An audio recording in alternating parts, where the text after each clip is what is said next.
নমস্কার বন্ধুরা, রুটি পরোটার সাথে খাওয়ার জন্য আজকে নিয়ে এসেছি দারুণ স্বাদের একদম ইউনিক তিনটি সবজির রেসিপি। এগুলো প্রত্যেকটাই তৈরি করতে সময় লাগবে মাত্র 10 থেকে 12 মিনিট। খুবই সহজ এগুলো তৈরি করা, তবে খেতে কিন্তু দারুণ লাগে রুটি বা পরোটা দিয়ে। আপনারা স্কুল অফিসে টিফিনের জন্য বা ব্রেকফাস্ট ডিনারে রুটি পরোটার সাথে সার্ভ করার জন্য অবশ্যই এগুলো তৈরি করে দেখতে পারেন, খেতে কিন্তু দারুণ হয়। তো প্রথম রান্নাটা করার জন্য কড়াইতে 2 চামচ সর্ষের তেল গরম করে নিয়ে এর মধ্যে দিয়ে দিচ্ছি 1/4 চা চামচ নুন আর খুবই অল্প পরিমাণে একটুখানি হলুদ। নুন হলুদটাকে তেলের সাথে ভালো করে মিশিয়ে নিচ্ছি। একটা ছোট সাইজের বেগুন ছোট ছোট পিস করে কেটে নিয়েছিলাম, তো বেগুনটাকে দিয়ে দিচ্ছি। গ্যাসের আঁচ একদম বাড়িয়ে মোটামুটি 2 থেকে 3 মিনিটের জন্য বেগুনটাকে একটু হালকা লালচে করে ভেজে নিচ্ছি।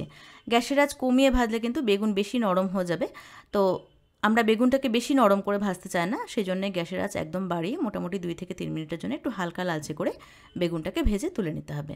বেগুন একটু ভেজে রান্না না করলে খেতে ভালো লাগে না, সেই জন্য বেগুনটাকে একটু আলাদা করে আমি ভেজে নিলাম। ওই একই কড়াইতে দিয়ে দিচ্ছি আরও 2 চামচ সর্ষের তেল। তেল গরম করে নিয়ে এর মধ্যে দিচ্ছি অল্প পরিমাণে একটুখানি কালো জিরে আর 3 কোয়া রসুন কুচি করে নিয়েছিলাম, সেটা দিয়ে দিলাম।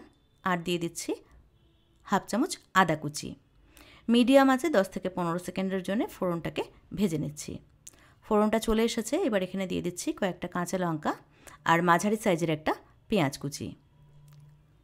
মিডিয়াম আছে 1 থেকে 1.5 মিনিটের জন্য পেঁয়াজটাকে একটু হালকা লালচে করে ভেজে নিতে হবে। পেঁয়াজের কালারটা দেখুন চেঞ্জ হতে শুরু করেছে।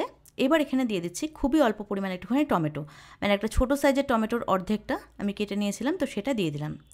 তো টমেটোটা যাতে তাড়াতাড়ি নরম হয়ে যায় বা সেদ্ধ হয়ে যায় সেজন্য দিয়ে দিচ্ছি স্বাদ অনুযায়ী নুন। নুনটা আমি এখনই দিয়ে দিলাম, তবে নুন কিন্তু খুব বুঝে দিতে হবে, কারণ বেগুন ভাজার সময় আমরা নুন দিয়ে ভেজেছিলাম বেগুনটাকে, তো সেটা বুঝেই নুনটা দিতে হবে। একটুখানি নুন দিলে টমেটো আর পেঁয়াজ খুব তাড়াতাড়ি নরম হয়ে যায়। তো টমেটো আর পেঁয়াজ দেখুন বেশ নরম হয়ে এসেছে। এবার এখানে দিয়ে দিচ্ছি হাফ কাপ জল। একটুখানি জল না দিলে মশলাটা এখন পুড়ে যাবে। একটু জল দিয়ে প্রথমেই দিয়ে দিচ্ছি অল্প পরিমাণে একটুখানি কাশ্মীরি রেড চিলি পাউডার, একটুখানি হলুদ, একটুখানি ধনে গুঁড়ো আর একটুখানি জিরে গুঁড়ো।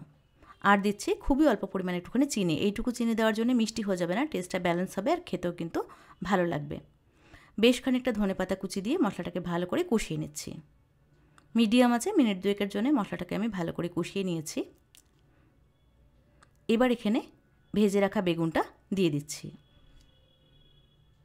এখানে কিন্তু কোনো জল দেব না, একদম শুকনো শুকনো হবে রান্নাটা। তো মশলার সাথে বেগুনটাকে ভালো করে মিশিয়ে নিয়ে গ্যাসের আঁচ একদম কমিয়ে এটাকে আমি ঢেকে দিচ্ছি জাস্ট 2 মিনিটের জন্যে। বেগুন ভাজতে ভাজতেই মোটামুটি 80-90% মতন সেদ্ধ হয়ে গেছিলো, তো 2 মিনিটের মধ্যে কিন্তু রান্নাটা হয়ে যাবে। বেগুন খুব ভালো করে সেদ্ধ হয়ে গেছে, একদম তেল ছাড়া ছাড়া মতন হয়ে গেছে। ব্যাস তৈরি হয়ে গেছে দারুণ স্বাদের বেগুন সুখা মশালা। এটা কিন্তু রুটি বা পরোটা দিয়ে খেতে দারুণ লাগে, আর তৈরি করতে সময় লাগে মাত্র 10 থেকে 12 মিনিট। আপনারা অবশ্যই এই রেসিপিটা তৈরি করে দেখবেন, ভীষণ ভালো হয় এটা খেতে। চলে এসেছি পরবর্তী রেসিপিতে। তো রান্নাটা করার জন্য এখানে আমি 2 চামচ মতন সর্ষের তেল গরম করে নিয়েছি। তেল গরম করে নিয়ে এর মধ্যে ফোড়ন দিলাম অল্প পরিমাণে একটুখানি কালো জিরে আর 3-4 কোয়ার মতন রসুন কুচি করে নিয়েছিলাম, সেটা দিয়ে দিলাম। কয়েকটা কাঁচা লঙ্কা চিড়ে নিয়েছিলাম, সেটা দিয়ে দিলাম। আর দিয়ে দিচ্ছি 2টো শুকনো লঙ্কা, এটা কিন্তু একটু ঝাল ঝাল হবে। মিডিয়াম আছে 25 থেকে 30 সেকেন্ডের জন্য মশলাটাকে একটুখানি ভেজে নিয়ে এর মধ্যে দিয়ে দিচ্ছি 2টো মাঝারি সাইজের আলু। এটা কিন্তু নতুন আলু, তো আলুটাকে এরকমভাবে আলু ভাজার মতন করে আমি কেটে নিয়েছিলাম। এবার মিডিয়াম আছে মিনিট 2 জন্য প্রথমে আলুটাকে একটু হালকা করে তেলের মধ্যে নাড়াচাড়া করে নিচ্ছি। আলু কিন্তু সেদ্ধ হতে সময় একটু বেশি লাগে, সেজন্য আলুটাকে প্রথমে একটু ভেজে নিচ্ছি। আলু একটুখানি ভাজা হয়ে গেছে, এবার এখানে দিয়ে দিচ্ছি ছোটো সাইজের একটা গাজর। গাজরটাকেও আমি আলুর মতন করে কেটে নিয়েছিলাম। তো গাজরটাকে দিয়ে আলুর সাথে আরও মিনিট খানেক একটুখানি ভেজে নিয়েছি। এবার এখানে দিয়ে দিলাম একটুখানি বিনস, 3-4টা মতন বিনস এরকমভাবে একদম সরু সরু করে কেটে নিয়েছিলাম। তো বিনসটাকে দিয়ে সব কিছুর সাথে ভালো করে মিশিয়ে নিচ্ছি। সবজিগুলো একটুখানি ভেজে নিলে খেতে কিন্তু খুব ভালো হয়। তো সবজি এখানে আমার একটু হালকা করে ভাজা হয়ে গেছে। এবার এখানে একটু ক্যাপসিকাম দিয়ে দিলাম। ক্যাপসিকামের ফ্লেভারটা খুবই ভালো লাগে, সেজন্য একটুখানি ক্যাপসিকাম আমি দিয়েছি। আর দিয়ে দিচ্ছি অল্প পরিমাণে একটুখানি মটরশুঁটি। স্বাদ অনুযায়ী নুন দিয়ে দিচ্ছি। আর যাচ্ছে খুব অল্প পরিমাণে একটুখানি হলুদ। একটা ছোটো সাইজের পেঁয়াজ কুচি করে নিয়েছিলাম, তো সেটাও দিয়ে দিলাম। আর পেঁয়াজ কুচিটা কিন্তু এখনই দিতে হবে, পেঁয়াজটা একটু কচকচে মতন থাকবে, বেশি ভাজা হয়ে যাবে না, সেজন্যই পেঁয়াজটা একদম শেষেই দিতে হবে। সব কিছুকে ভালো করে একসাথে মিশিয়ে নিয়ে গ্যাসের আঁচ একদম কমিয়ে এটাকে আমি ঢেকে দিচ্ছি 4 থেকে 5 মিনিটের জন্য। তবে মধ্যেখানে কিন্তু 2-1 বার নাড়াচাড়া করে দিতে হবে, আর লক্ষ্য রাখতে হবে তল থেকে যেন পোড়া না লেগে যায়।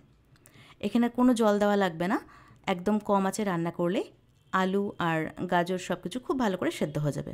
যেহেতু সবজিগুলো একদম ছোটো ছোটো করে কাটা হয়েছে সেজন্য কিন্তু খুব সহজে এগুলো সেদ্ধ হয়ে যাবে।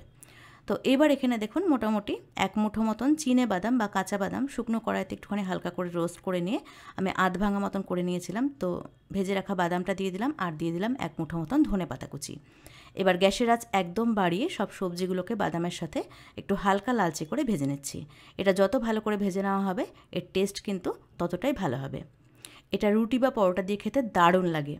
স্কুল বা অফিসের টিফিনের জন্য এটা কিন্তু একদম আইডিয়াল একটা রেসিপি। আপনারা অবশ্যই এইরকমভাবে এই রেসিপিটা একবার তৈরি করে দেখবেন, এটা খেতে ভীষণ ভালো হয়।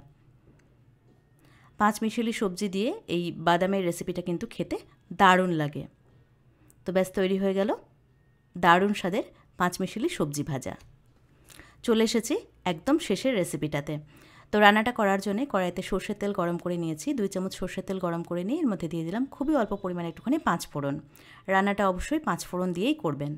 3 কোয়া রসুন কুচি করে নিয়েছিলাম, সেটা এখানে দিয়ে দিলাম, আর দিয়ে দিচ্ছি 1/2 চামচ আদা কুচি, একটা শুকনো লঙ্কা। এবার ফোড়নটাকে একটুখানি ভেজে নিয়েছি। ফোড়নটা চলে এসেছে, রসুনের কালারটা চেঞ্জ হয়ে গেছে। এবার এখানে দিয়ে দিলাম মাঝারি সাইজের একটা পেঁয়াজ কুচি আর অল্প পরিমাণে একটুখানি টমেটো, মানে একটা ছোটো সাইজের টমেটোর অর্ধেকটা এখানে আমি দিয়েছি। এবার সব কিছুকে একটু হালকা লালচে করে আমি ভেজে নিয়েছি। এবার এখানে দিয়ে দিচ্ছি নতুন আলু। যেহেতু নতুন আলু দিয়ে রান্নাটা করছি সেজন্য আমি আর আলুর খোসাটা ছাড়াইনি। আর এই আলুটাকে আলু ভাজার থেকে একটু মোটা করে আমি কেটেছি, মানে আলু ভাজার মতন অত সরু করে কাটিনি, একটু মোটা মোটা করে আমি কেটেছি, তবে খুব বেশি মোটা করে কিন্তু কাটিনি। 2টো নতুন আলু এখানে আমি দিয়েছিলাম মাঝারি সাইজের। তো আলুটাকে একটুখানি মশলার সাথে ভেজে নিয়ে এর মধ্যে দিয়ে দিচ্ছি 4 থেকে 5টা মতন শিম। শিমটাকে একদম সরু সরু করে আমি কেটে নিয়েছিলাম। শিমটাকে আলুর সাথে মোটামুটি মিনিট 2-এর জন্য একটু হালকা করে ভেজে নিচ্ছি। একটু ভেজে নিলে সবজির টেস্ট কিন্তু খুবই ভালো হয়, সবজির কাঁচা গন্ধটা চলে যায় আর খেতেও খুব ভালো লাগে। তো আলু আর শিম মশলার সাথে ভালো করে আমি ভেজে নিয়েছি। এবার এখানে দিয়ে দিচ্ছি 1 মুঠো মতন মসুর ডাল। মসুর ডালটাকে ভালো করে ধুয়ে নিয়ে 10 মিনিট আগে আমি জল ঝরিয়ে নিয়েছিলাম। তো মসুর ডালটা এখানে দিয়ে দিলাম, এর সাথে দিয়ে দিলাম কয়েকটা কাঁচা লঙ্কা চেরা। এবার সব কিছুকে মিডিয়াম আঁচে মিনিট 2-এর জন্য একটু হালকা করে ভেজে নিচ্ছি। সব কিছু এখানে আমার ভাজা হয়ে গেছে। এবার এখানে দিয়ে দিচ্ছি স্বাদ অনুযায়ী নুন, খুবই অল্প পরিমাণে একটুখানি হলুদ, একটুখানি কাশ্মীরি রেড চিলি পাউডার, এটা কালারের জন্য দিলাম, আর দিচ্ছি একটুখানি ধনে গুঁড়ো আর একটু জিরে গুঁড়ো। জিরের গুঁড়ো পরিমাণটা একটু বেশি দিয়েছি, আর খুবই অল্প পরিমাণে একটুখানি চিনি দিলাম টেস্টটাকে ব্যালেন্স করার জন্য। এবার সব কিছুকে ভালো করে একসাথে মিশিয়ে নিচ্ছি। প্রত্যেকটা রান্নায় কিন্তু খুবই অল্প তেল মশলা দিয়ে হচ্ছে, তো এটা খুবই হেলদি হচ্ছে। আপনারা অবশ্যই রেসিপিগুলো একবার তৈরি করে দেখবেন, এটা খেতে দারুণ হয়। প্রত্যেকটা রেসিপি কিন্তু অসাধারণ হয়েছিল খেতে। তো সব কিছু এখানে আমি খুব ভালো করে কষিয়ে নিয়েছি। এবার এখানে দিয়ে দিচ্ছি জল। জল খুব বেশি দেওয়ার দরকার নেই, এটা কিন্তু একদমই শুকনো শুকনো হবে। যেহেতু রুটি পরোটার সাথে খাওয়ার জন্য এটা তৈরি করা হচ্ছে, সেজন্যে জলের পরিমাণ বেশি দেওয়ার দরকার নেই। এখানে আমি 1 কাপ জল দিয়েছি। জলটা ভালো করে মিশিয়ে নিয়ে মিডিয়াম আছে এটাকে আমি ঢেকে দিচ্ছি 8 থেকে 10 মিনিটের জন্য। এই রান্নাটা একটু সময় বেশি লাগবে, মানে আগের যে 2টো রান্না দেখেছি সেটা কিন্তু মোটামুটি 10 মিনিটের মধ্যেই হয়ে গেছিলো, তবে এটা করতে 15 মিনিট মতন সময় লাগবে। তো 8-10 মিনিট পরে ফিরে এসেছি। আলু আর ডাল কিন্তু খুব ভালো করে সেদ্ধ হয়ে গেছে। ডালটা একদম ঘাটা ঘাটা হয়ে যাবে না, একটু গোটা গোটা থাকবে, অথচ সেদ্ধ হয়ে যাবে, সেরকমভাবে কিন্তু রান্না করতে হবে। নামানোর আগে বেশ খানিকটা ধনেপাতা কুচি দিয়ে ধনেপাতাটাকে ভালো করে মিশিয়ে নিয়ে একদম কম আঁচে এটাকে আমি ঢেকে দিচ্ছি আরও 2 মিনিটের জন্য, যাতে করে ধনেপাতার ফ্লেভারটা রান্নার মধ্যে খুব ভালো করে বসে যায়। রান্নাটা একদম কমপ্লিট হয়ে গেছে, এর মধ্যে কিন্তু আর কোনো কিছু দেওয়ার নেই। এটা রুটি পরোটা বা ভাত দিয়েও খেতে দারুণ লাগে। আলু আর শিম দিয়ে মুসুর ডালের এই তরকারিটা কিন্তু দারুণ হয় খেতে। আপনারা অবশ্যই এই রেসিপিগুলো একবার ট্রাই করবেন, আপনাদের ভীষণ ভালো লাগবে। তো কেমন লাগলো আজকের এই সহজ সাধারণ রেসিপিগুলো সেটা অবশ্যই কমেন্টস করে জানাবেন। আর ভিডিওগুলো ভালো লাগলে একটা লাইক করবেন আর চ্যানেলটাকে সাবস্ক্রাইব করবেন।